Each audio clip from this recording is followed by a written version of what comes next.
غزل کو مجموعی طور پہ دیکھ رہا ہوں کہ سادہ مضامین کے ساتھ ڈکشن کو ایک الگ انداز میں برتنے کی بڑی اچھی کوشش کی گئی ہے کہ جس کو ہم ڈکشن کے اعتبار سے تھوڑا سا جدید تناظر میں یا پیرائے میں دیکھ سکتے ہیں اس کو. اس کے علاوہ میں نے ان کے اشعار میں کہیں باقاعدہ طور پہ دوئی یعنی کہ ایک کنفلکٹیو پرسپیکٹو کے اعتبار سے ان کے شعروں کو مرتب ہوتے دیکھ رہا ہوں اور کنائے کی بڑی خوبصورت کیفیت ہے اس میں. آئی تھنک میری آواز صحیح آ رہی ہے؟ جی آ رہی ہے, صحیح آ رہی ہے. ٹھیک ہے جی. اب دیکھیں پہلے شعر میں بڑا خوبصورت بنایا تھا, ایک بات کو بیان کیا گیا ہے جو کہ الفاظ کو ضروری نہیں ہے کہ ڈائریکٹ ان کو بیان کیا جاتا. تو بڑے خوبصورت انداز میں کنائے کے طور پہ بات کی ہے جس میں جبلت اور ہوس کو اپوزٹ برتا گیا ہے. تتلی کا رس چوسنا باقاعدہ اس کی جبلت سروائیول انسٹنکٹ کہہ سکتے ہیں, بقا کی خاصیت. تو کسی کو بھی اگر بھوک یا خوراک کے حوالے سے ہو تو ہم اس کو ہوس میں نہیں جبلت میں شمار کرتے ہیں. تو کج نظر بڑا مناسب لفظ اس کے اعتبار سے مجھے لگا کہ جو ایک سطحی پیمانے پر چیزوں کو دیکھتے اور پرکھتے ہیں. تو پہلے شعر میں جبلت اور ہوس کے جو لوگوں کے درمیان ایک ہلکا سا ذہنوں میں کنفلکٹ پائی جاتی ہے یا وہ آگے ایک حد سے آگے نہیں دیکھ سکتے, ان پر ایک بڑے ہلکے انداز میں چوٹ کرتا نظر آتا ہے. اسی حوالے سے اگر دیکھیں کہ میں بین الموطن کی طرف آؤں گا, اس حوالے سے بھی نظم کو غزل کو دیکھنے کی کوشش کروں گا کہ پہلے موجود کئی خیالات جو ڈیفینیٹلی ہمارے ذہن میں پہلے پڑھے سے یا سنے سے ہی آتے ہیں, اور انہیں خیالات سے اپنی ذہن کی بھی تشکیل کرتے ہیں اور افکار کی بھی تشکیل کرتے ہیں, اور پھر وہ ہمارے فن میں بھی آتے ہیں. جیسے کہ بین الموطنیت کا ایک باب بھی ہے اور اس کی ابتدائی بات بھی ہے, بنیادی بات. تو دوسرے شعر میں دیکھیں کہ بدن تصرف میں کر لیے اور ڈر رہے ہیں, اگر کسی نے قلوب پر دسترس کا سوچا.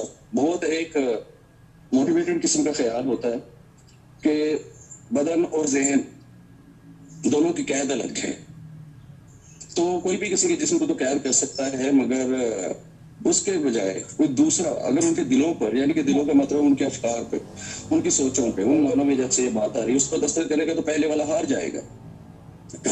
تو یہ وہ ایک عام بیانی ہے, اس کو بڑے خوبصورت انداز میں بیان کیا. پھر بنیادی بات کے اوپر تیسرا شعر ان کا آتا ہے, گلوں پہ تحقیق چل رہی تھی جب خاشاک و خس کا سوچا گیا.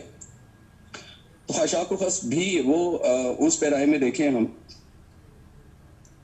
کہ کئی لوگوں کو غیر اہم سمجھ کے, کئی کاموں کو غیر اہم سمجھ کے پھینک دیا جاتا ہے, اور صرف خوبصورت اور زیادہ اٹریکٹیو چیزوں کو لے کے آیا جاتا ہے. میں ذرا فوکو کی ایگزامپل دوں گا, وہاں سے اس کو ایک چیپٹر اٹھاتا ہوں کہ بہت سارے نیریٹیوز ہوتے ہیں معاشرے میں, اس کے اینٹی, ان کے مخالف بھی نیریٹیوز موجود ہوتے ہیں, جسے ڈسکورس کہہ لیں اب, اور ترتیب آتے ہیں.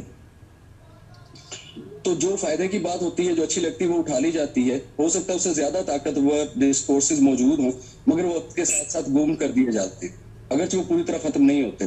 تو آپ اسے کلیش آف ڈسکورسز کا نام دے سکتے ہیں. تو یہ شعر اس طرف جاتا ہے, واضح طور پہ محسوس ہوتا ہے کہ ایک ڈفرینٹ انداز میں سوچا گیا ہے جو کہ انتہائی بنیادی اور اہم تھا. خاشاک و خس بھی اتنے یا اس سے زیادہ اہم ہے کیونکہ وہ کسی اور چیز کی تشکیل کر رہے ہوتے جو کہ پیرالل کٹی ہوتی ہے, ان کے بغیر مکمل نہیں ہو سکتا. تو یہ سادہ سا شعر اپنے کنائے میں مجھے ایک اچھا شعر نظر آتا ہے جس کے اندر ایک فکری لوازم موجود ہیں. چوتھے شعر کی طرف آتے ہوئے میں دیکھتا ہوں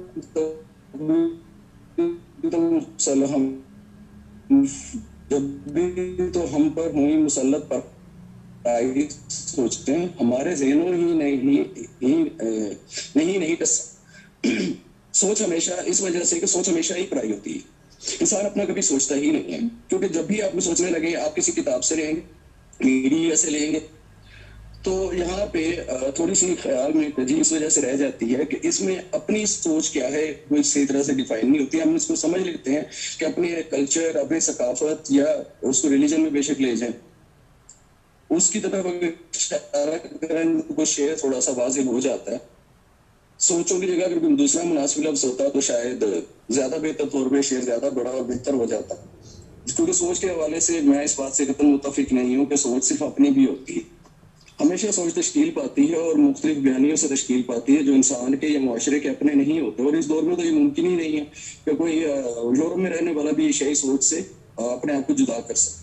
تو یہ ہر طرف پایا جانے والا برابر کا ایک پرسپیکٹو اور فینومینا ہے جو کسی کے لیے بھی الگ سے جدا نہیں ہے. اور پانچواں شعر بین المتن جسے میں دیکھوں گا تو بڑا خیال اٹھایا گیا ہے جو کہ ہمیشہ میں ریلیجن سے آتا ہے کہ بدلے میں 10 کا لینا, اور بڑی خوبصورت چوٹ کی گئی. تو پانچواں شعر بھی بین المتن کی انڈر ٹیکسچولیٹی کی ایک خوبصورت مثال ہے. تو آخری ان کا شعر ہے جو مقطع ہے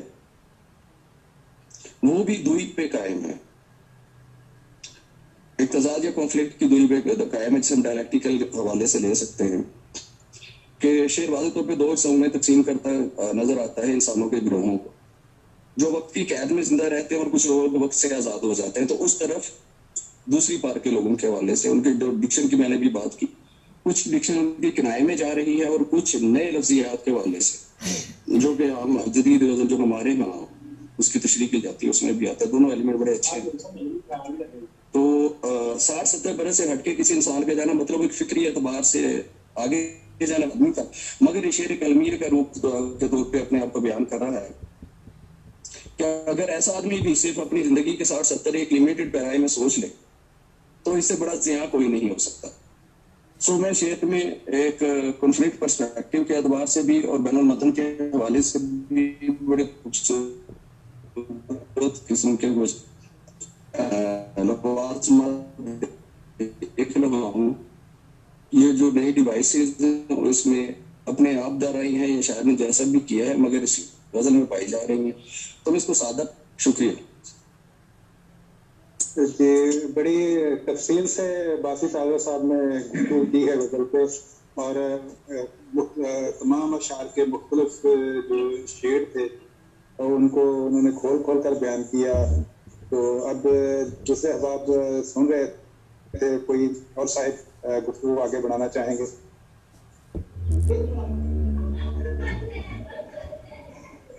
خرم علیم صاحب موجود ہیں, میں مقصود عفاظ صاحب موجود ہیں.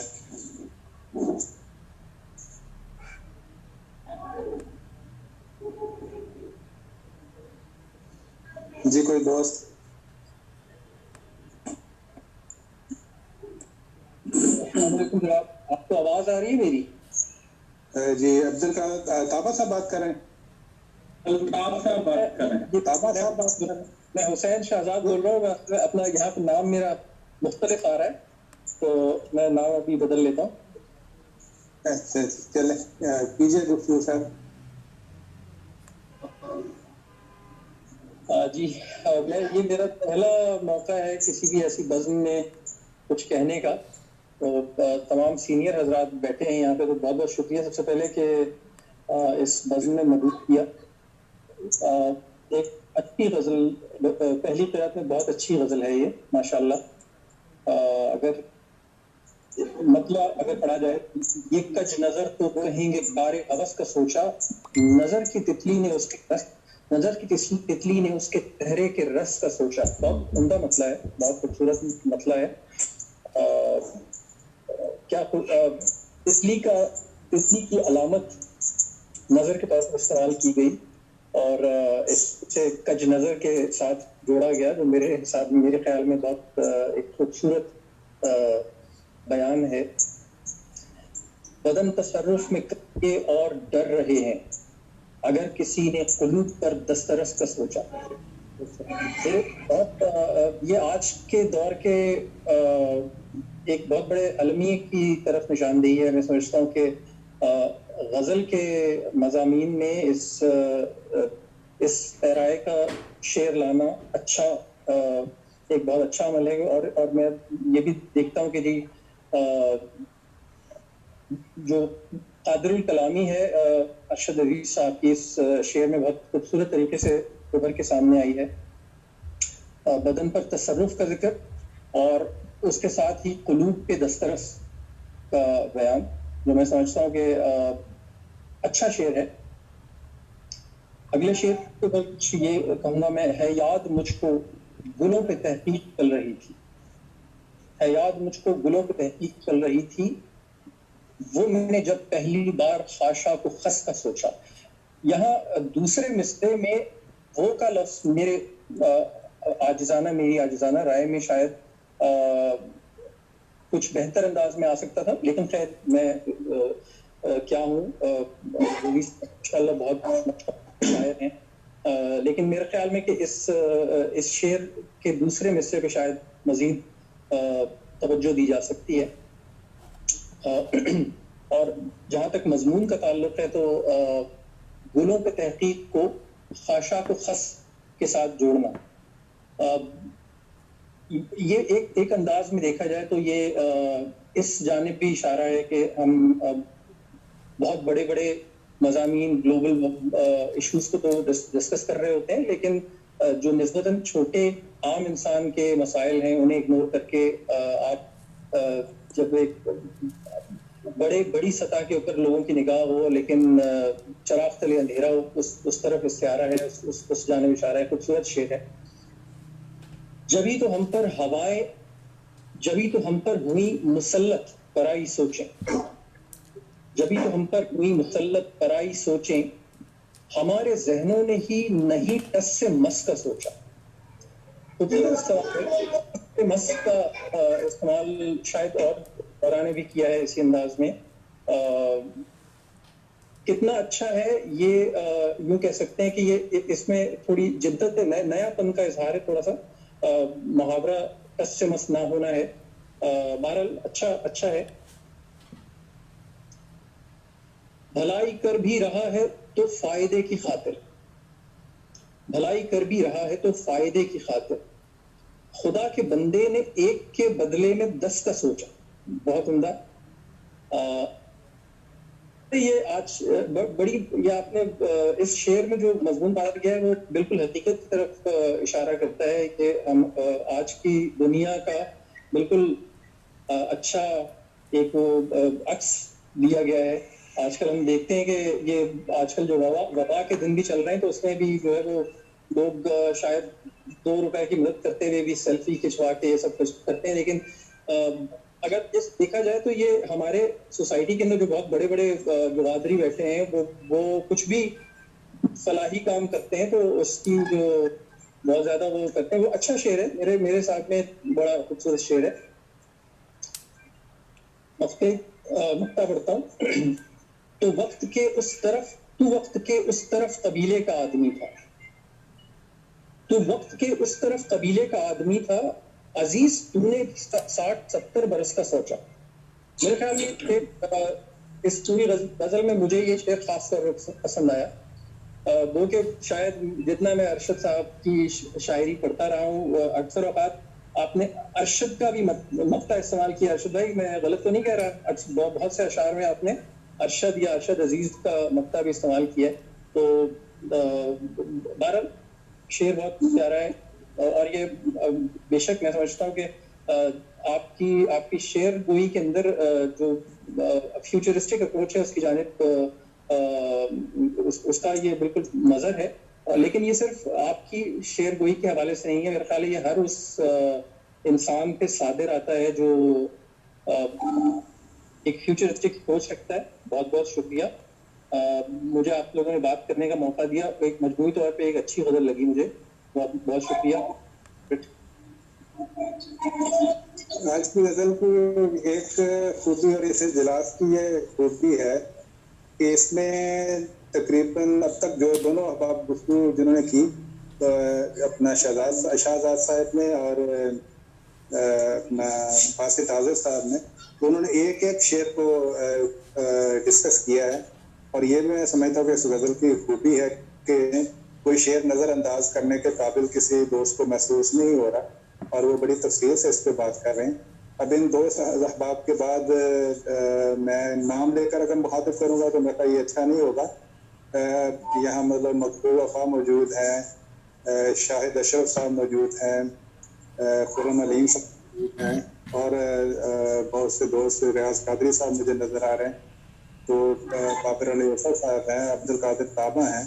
تو گزارش ہے کہ کوئی صاحب جو ہے نا وہ گفتگو کو اور آگے بڑھائیں تاکہ غزل کا جناب صدر آپ کی اجازت سے ایک چھوٹی سی ٹیکنیکل معاملے پہ بات کرنا چاہ رہا ہوں کہ اگر کال ڈسکنیکٹ ہوتی ہے کسی وجہ سے تو اس کا لنک، میٹنگ کا لنک دوبارہ اسی جگہ پہ ہم دوبارہ بھیجیں گے. اب آپ سے گزارش ہے کہ دوبارہ پلیز جوائن کر لیجیے گا.